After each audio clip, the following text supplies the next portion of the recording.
தொடங்குதல் என்று பொருள். அட்சய திருதியை அன்று எதை செய்ய தொடங்கினாலும் அது குறையாமல் மேலும் மேலும் வளரும் என்பது ஐதீகம். சித்திரை மாதத்தின் சுற்றபட்சம் 11வது நாளில் அட்சய திருதியை கொண்டாடப்படுகிறது. சித்திரை மாதத்தில் அமாவாசைக்கு பின் வரும் வளர்பிறை திருதியையே அட்சய திருதியையாக போற்றப்படுகிறது.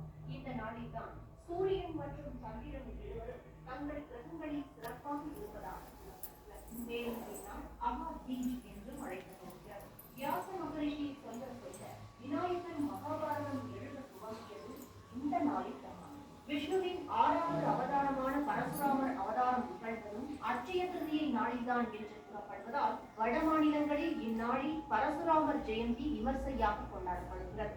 பிரம்மன் தனது சிருஷ்டி தொழிலை தொடங்கியது பிரளயம் முடிந்து வெள்ளத்தில் மிதந்து வந்த கும்பத்தை உடைத்து சிருஷ்டி மீண்டும் துவங்க சிவபெருமான் அருளிய தினம் என்றும் கூறப்படுகிறது.